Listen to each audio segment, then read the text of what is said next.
Welcome back to the Counting of the Omer. My name is Mike Sutcliffe. I'm one of the pastors here at Fringe Ministries. Today is day 31, a costly intercession. Exodus 32:30 through 32 reads, "Now it happened the next day that Moses said to the people, 'You yourselves have committed a great sin, and now I am going up to Yahweh. Perhaps I can make atonement for your sin.' Then Moses returned to Yahweh and said, 'Alas, this people has committed a great sin, and they have made a god of gold for themselves. But now, if you will forgive their sin, very well. But if not, please blot me out from your book which you have written.'" The golden calf was more than a moment of impatience. It was a devastating betrayal of covenant. The people who had just declared, "We will do all that Yahweh has spoken," now bowed before an idol they had shaped with their own hands. It was a direct violation of the first and second commandments, and Moses, carrying the weight of this national sin, ascends to the mountain for a second time. "Perhaps I can make atonement." Moses doesn't excuse the people. He doesn't downplay the rebellion. He names the sin as great, but he still chooses to stand in the gap. His intercession is not casual, it is costly. He offers himself, his place in the book of life, if it would mean saving the people. This is one of the clearest pictures of self-sacrificial love in the Torah. But Yahweh declines Moses' offer. Why? Because atonement of this magnitude could not come from even the most faithful man. It would require something greater, someone greater.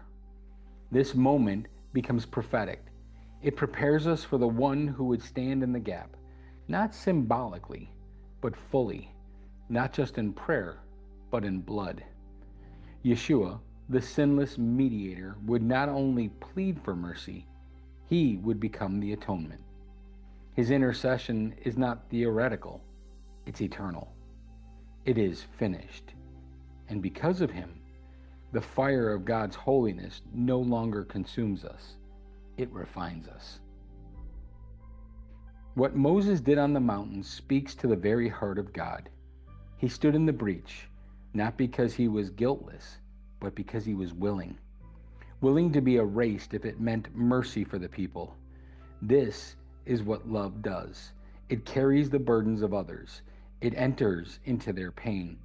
It pleads for grace they may not even ask for. That's the heart of a true intercessor. And it's the heart that points us to Messiah. Yeshua didn't just risk his name being blotted out. He bore the full wrath of our sin. He stood before the Father and said, "Forgive them."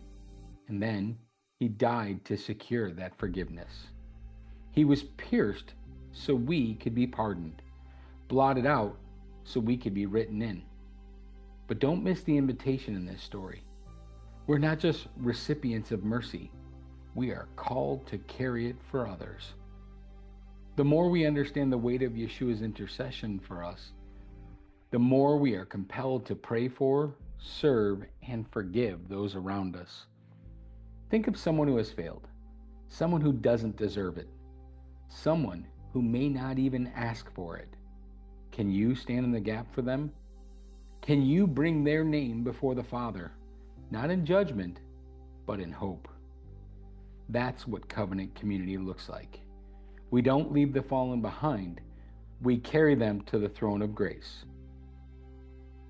So let me ask you a question today. When was the last time you interceded for someone who didn't ask for it? How has Yeshua's intercession on your behalf changed the way you view those who fall? Let's pray together. Yahweh, thank you for hearing the intercession of the faithful. Thank you even more for sending Yeshua, the mediator, who bore our sin and stood in our place. Let his mercy shape our hearts. Teach us to pray like Moses and to love like Messiah, with a willingness to stand in the gap until restoration comes. Well, friends, thank you for joining me for today's counting of the Omer. I hope that it was a blessing to you, and if it was, that's right, share it with a friend today. I hope that you'll join me tomorrow for day 32.